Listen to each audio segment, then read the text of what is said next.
Begin your story with a librarian searching for something. We lose people all the time. It's just the nature of the job.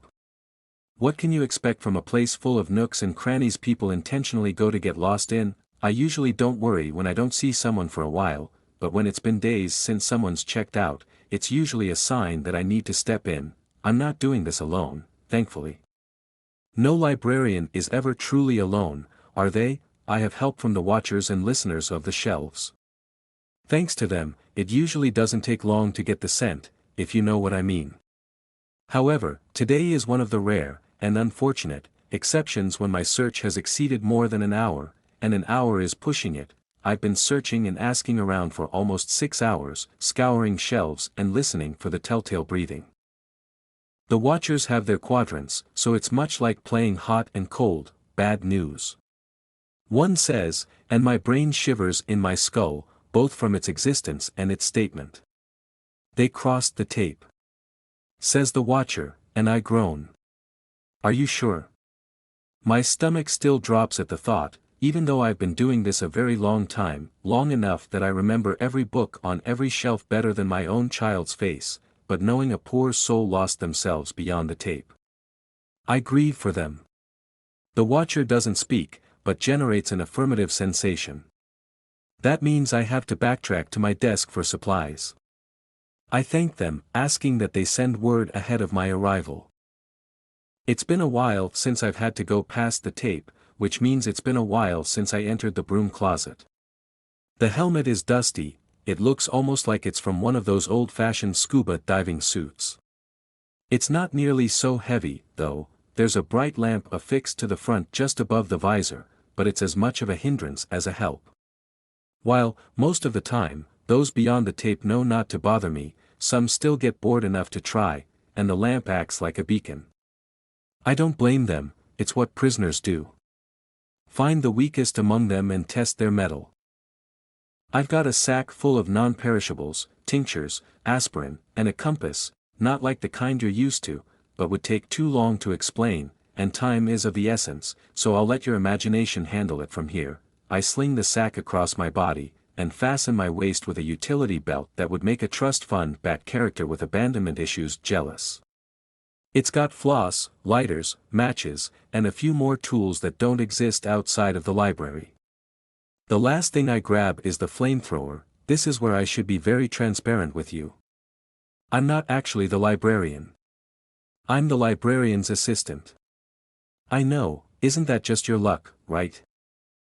Not to worry, I'm very good at using this thing, and it does the job nicely, whatever job I may deem necessary at any particular moment.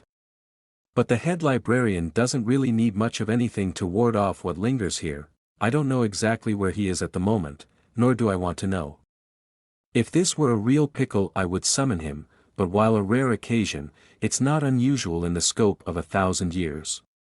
After all, no one comes here without the intention, whether it's conscious or subconscious, to get lost. It's the nature of this place, but you know that, don't you? It's why you're here. After all, it doesn't take me long to find the tape, which is fortuitous. Sometimes it moves around, but the watchers and listeners kept a beat on it this time so as to direct me. Yes, it is really dark, yes, it's literal tape. Hazard tape, but that's almost like a beacon to the adventurous, isn't it? I think the library knows that.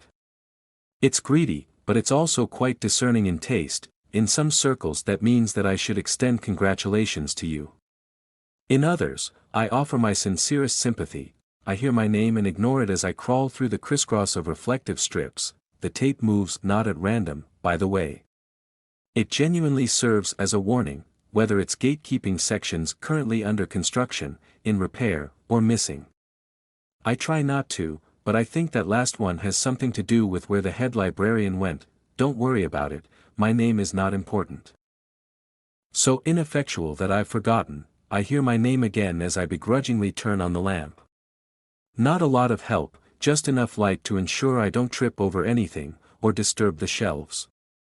Many sleep here. I send off a warning shot from the flamethrower, showing I carry more light than just atop my appetizing head. The flash of flame sends things Slithering. But most of those this close to the tape have never been very convicted by nature, so I'm not concerned. There are more listeners and less watchers past the tape, for obvious reasons. Thankfully, they say I don't have to go too far. I look down at the telling clicking sound to see rocks rolling. Some as big as my foot, and some as small as the tip of my thumb.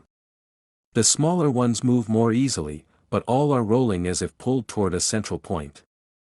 I don't even need the compass, but I glance down at it one more time before stuffing it back into the sack. While I don't have to go too far, things are relative here. 10 steps may be 10,000. And so even after only a few moments of exploring, I feel acute pressure jamming into my temples. My heart feels like it's being squeezed, and my vision blurs. My fingers tingle by the time I'm able to shake the aspirin into my mouth. I chew it, ignoring the sound of my name, my true name. The one only I can hear. You'll hear your own as well, if you stay here long enough. My vision clears, which just means the dark looks sharper, and I sweep another warning arc from the flamethrower for good measure. I do this as much because I love the sound as for protection. I also appreciate the warmth. It gets cold here. But in a strange way, which shouldn't surprise you at this point. It's cold like how the first signs of spring show in the early morning dew that's only just melted. I can smell and taste the sweat on my upper lip. And it's cold. And then I hear it. A few or 1,000 steps later. The breathing sound I've been listening for, the pace of the rocks quickens, and my head is turned down so the helmet light prevents me from tripping over, or impeding, their journey. A famous author once said all things serve the beam, and that's as true in this world as it is in the others. Except this beam, this beacon, is attached to our lost visitor. I can only hear the rocks, mumblings, and the breathing sound now. The smell is so musty and thick. Like the air is full of sweat and dust. Like I've stuck my head out the window during a heavily falling rain. If I think hard enough about it, soon I'll be drenched. So, I don't, while the rocks are almost the perfect tell, and the listeners too corroborates the evidence, you can never be too sure. Only light can be sure. I take a match from the tiny box, snap it to life, and then blow it out.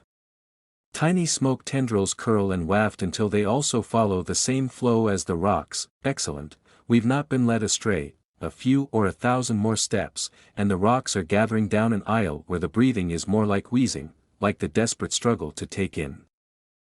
Lo and behold, we found them. Poor thing, judging by the state of her, she got lost early. She's likely been here for most of the day. The book covers her face, consuming her head like a kid on a particularly large popsicle. The pages flutter gently against her too white jaw. The papery quality of her skin, and the wanting muscle mass, show how little time was on our side. Not a moment to waste. I grab the book by the edges of both back and front covers. It's got most of her head inside at this point, just her earlobes, hair, and edge of her jaw peek out from beneath the pages I now grip firmly. The wheezing turns into a moan that turns into a sob. Now, I say, and test the hold the book has on its victim. It's snug, too snug to yank like a leech. I need to treat it like a tick, making sure to get the head out. None of these are intended as puns, but it just happens after being surrounded by books and prose for so long. I draw one of the tiny vials strapped in my utility belt and pull the cork out. It smells like nothing to me, but I see the reaction immediately. Our half-consumed explorer moves a bit, her fingers mostly, and I hear a second, tinier moan beneath that of the books. I pour a small amount of the substance into the palm of my hand, and I smooth it gently down the spine of the book. It wails again, and so does the girl, both full of sorrow and reluctance. I feel the hairs on the back of my neck stand up, so I turn at the hip, cock the flamethrower, and send off a very intentionally long tail of flames. When the feeling subsides, I shrug the weapon back over my shoulder. I use the backs of 2 knuckles to knock gently on the book cover. It's time to come back now. My apologies. I say, and I mean it. The book and the girl moan again, more hollowly, and I can feel the seal, the bond, splitting like a seam. I grip the book again, because these two are stubborn, and have to pry them apart. The color and mass return beneath her skin, and though her eyes are open, they can't see anything. She'll be like that for a while, it's normal. She'll recover. I pour the remaining contents of the bottle down the part of her frazzled blonde hair. Tears fill the empty eyes and drip down her face. Her mouth presses into a thin white line and grimaces so intensely that the flesh folds in multiple layers at the corners of her mouth. Great pain.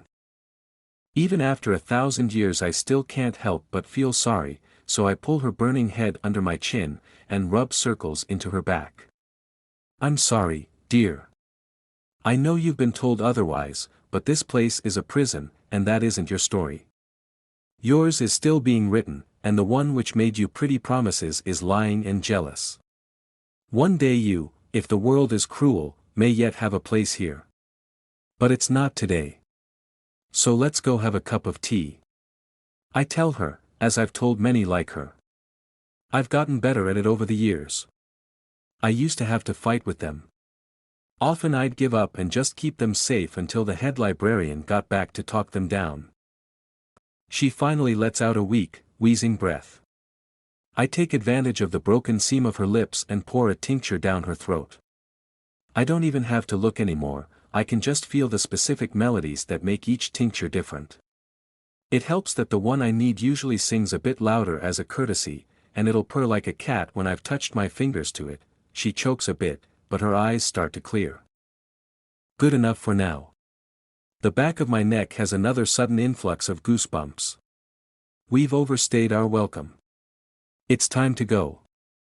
I put the book back on the shelf. I don't scold it, just allow its ache and frustration flow through me. I apologize, but there's no comfort I can give. My words and compassion are meaningless. I've noted the volume and will tell the head librarian, they might be able to soothe it back to sleep.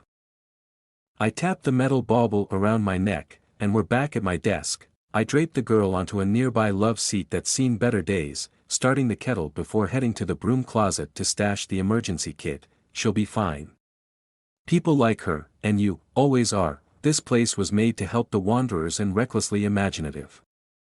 Those who can't wrap their heads around the world the way it is, and can see the truth of magic between heartbeats and heartbreaks. And people like me, and the head librarian, when they so choose to grace us with their presence, keep the place orderly and open for you. And we're here to help guide you back on track if you lose inspiration for your own story. It's the nature of the job, the library itself.